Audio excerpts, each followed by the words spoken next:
Hello and welcome to Cookery with Mason Storm. On today's episode we are going to be making some chicken parmesan. One of my favorites. It's not too difficult to make, but it can be a bit time consuming. To begin with, we will make some sauce. And for that we'll need garlic, onion, crushed tomatoes, and some salsa. To start with, we'll get our cutting board ready and grab our giant onion. We don't actually need this amount of onion. We're just going to use about half of it. And I'm going to do my standard long slits in one direction and then cross cut it in the other. Or dice, as it's properly known. Use a nice big chunks here. And we'll just move them into a bowl once we've got them all cut up. There we go. Looking good. What a nice onion. Something that always goes good with onion is garlic. So I'm just going to cut the tips off of these because they don't taste very good. And once they're off, I'll do the whole knife crush method with the weight on the blade, and then just a nice gentle slice, and then we have some perfect garlic for our mixture. Moving on, we'll go to the stove, get ourselves a nice saucepan, crank our heat up to medium, and then we can dump in our onion and our garlic. Of course, we're going to need a little bit of olive oil here. Wouldn't be cooking without it. And now we can let our mixture cook down.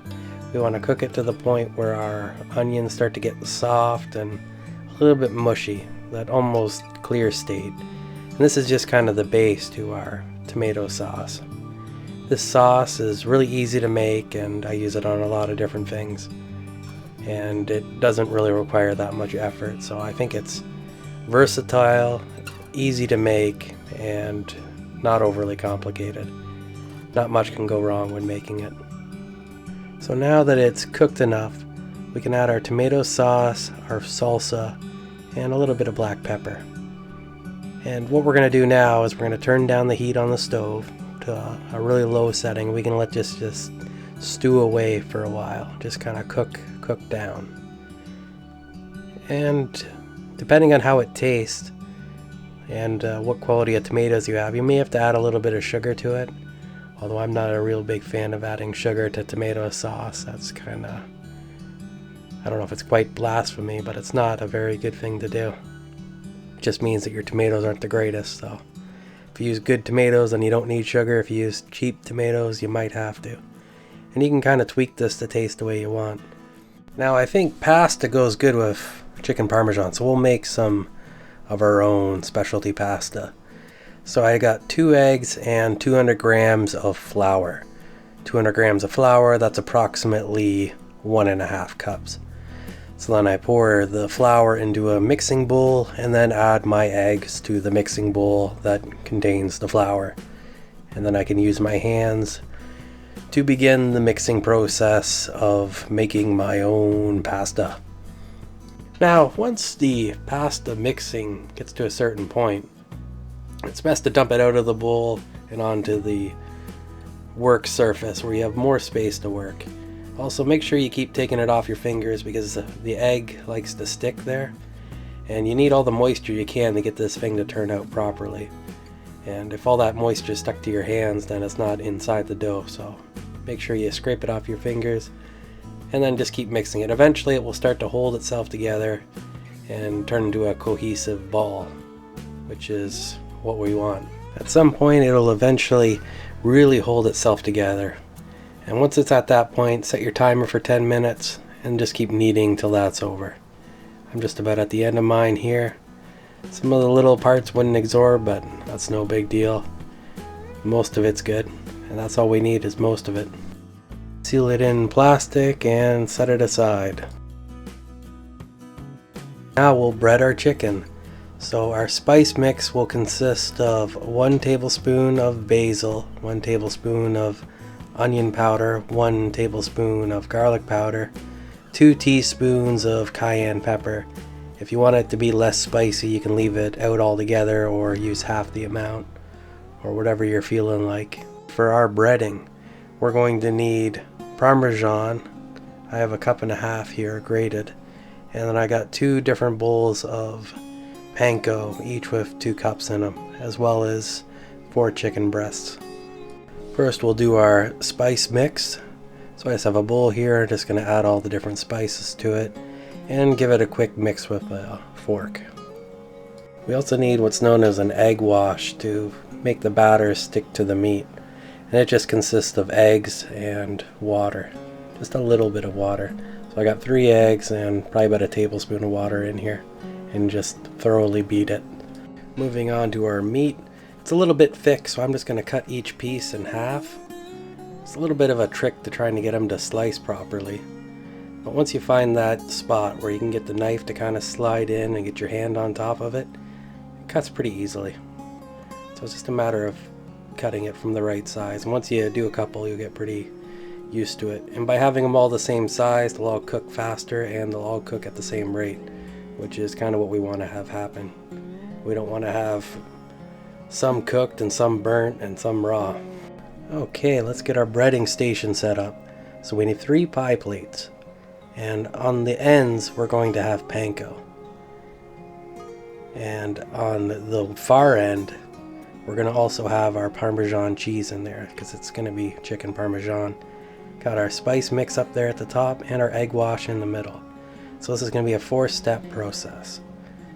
We're going to start with our chicken. We're going to put our spices on it on both sides, give it a nice rub, then put it in the panko, get a nice coating, into the egg wash, and then into the second set of panko with the cheese. Ignore that jump cut there, the battery may have died in the camera. There we go. You get a good covering of the Parmesan cheese with the panko, and it's really perfect that way. Okay, we'll show a couple more here. And the process, once you get going, it goes pretty quick. And I'm just switching out the plates here because I think if I stacked multiple layers, they might stick to each other and that might create a bit of a mess. And as far as breaded chicken goes, once you got your breading on it till it's all cooked and done, it's kind of fragile, so you got to be delicate with it. I was also running low on eggs, so I just got another one in there. And that seemed to be enough to finish off the batch. It's actually quite a bit of chicken once you cut them in half and bread them all. It sure makes your food go a lot further. The spice mix works really good on the cutting board like that because when you tip it over to do the other side, it kind of piles up, so then it kind of absorbs it twice as much. Now we'll put a pan on the stove, we'll go to medium-high heat, and I'm going to be using butter today because I'm running low on my oil, or should I say I've actually run out, and it's probably better to use oil than butter, but this is what I got, so I got to make do with it. And once that's all heated up, we can start getting in our breaded chicken. Now put them in nice and gently and try to get them so they're not touching, because if they're touching, you can get bread transference between one and another, and that's no good. So this type of chicken actually cooks fairly quickly compared to most others, and that's due to the thinness of the breasts because they've been cut in half. They cook significantly faster because of this. And our goal is to cook them through without burning the breading. And that can be a little bit tricky because if it's just a little bit too hot, it'll all burn. Also, when I was using butter here, it didn't work very well for my second and third batches because they were much darker because of the butter was kind of cooking off, whereas with oil I wouldn't have ran into that issue. So it's just kind of something to be aware of. So it looks like it's about time to start flipping them because of the benefits of accelerated video. And that's what we want. We want a nice golden brown color. We want to have some cookedness showing on there, but we don't want it to be a black charry mess. I suggest putting your chicken when it's done on a drip tray to have the oil drip away from it, and that usually makes it a little bit more crispy in the end. Or should I say that the oil doesn't make it all soggy. Although I've also heard that oil doesn't actually make stuff soggy, it's the moisture in the stuff itself, but that's neither here nor there. Either way, we're pretty much done here with this. And you can just use your thermometer to see the doneness, or cut the chicken in half. It doesn't really matter which way you do it. You usually only have to check the doneness factor on your first one, And if it's done correctly, if you cook all the rest according to the same time and temperature, it should all be the same. Either way, we got ourselves a nice pan here, and it's time to start assembling our chicken parmesan. So I've just got some of my tomato sauce that we made at the start, and then I'm going to layer the chicken on top of it. From here, I'll put a little bit more sauce on top of this. And the sauce really helps with anything that's a little bit charred as far as the breading goes, because it will soften it right up. And then I'm going to cover the complete top of it with mozzarella cheese.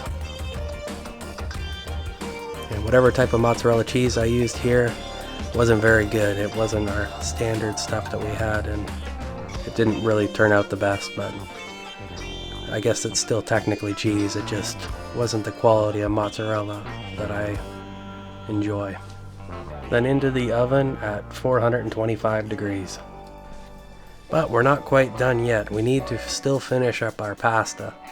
So we'll get a pot on the stove filled with water and crank up the heat. Perfect. Now we can get our pasta maker out and our pasta ball. And if you don't have a pasta maker, you can just use a rolling pin. And if you didn't want to make the pasta, you could have just used regular pasta and avoid this whole step. So we're just going to run this through the pasta maker a few times to thin it out so we have a nice thin sheet of pasta. Now the trick to the machine is you run it through a few times, you crank the dial once, and then you run it through a couple more times, and eventually it all thins out and you're left with a nice thin sheet of pasta. Now what I'm going to do here, or what I'm doing here, is I just cut it into 4 different chunks so that I don't have an infinitely long piece of fettuccine, which I've done before, and it seems kind of ridiculous when you're trying to get to the end of your piece of pasta and it goes on, and it's like 6 feet long. So something to be aware of. And into the pot we go, right out of the pasta maker, right into the pot of water. This saved me from having to coat the pasta in flour, which I normally do, but then it clouds up all the water when you go to cook it. But because I went direct, it didn't have to do that step. And the thing with the homemade pasta is that it cooks significantly faster. So the problem that we ran in there is that some of the pieces are almost done by the time I get them through the second set of the rollers as the fettuccine. So it may not have been the greatest idea, but I thought it was at the time, and now I know better. So I'm probably going to go back to using my flouring method, or get a better setup as far as getting them through one after another, because when the pasta kind of folds in on itself, it's hard to separate. Okay, looks like our noodles are about done now, so I'm just going to run them through this strainer here and separate the water from the noodles. And meanwhile, in our oven, we can pull out our chicken parmesan, because its time is relatively close to when this is done as well. And it's just bubbling away, and I'm just going to get my little lifter in there and scoop up a piece of the chicken. And this mozzarella wasn't very good because it stuck together like a giant block. But there we go, I plated it up, so I got the noodles on the bottom, put a little bit of the sauce down, and the chicken on the top. Yum. This took an incredibly long time to make in the kitchen, but a lot of that's probably down to filming as well. So let me know in the comments below how you guys make your chicken parmesan. And if you like this video and like to see more content like this, feel free to subscribe. And until next time, stay awesome.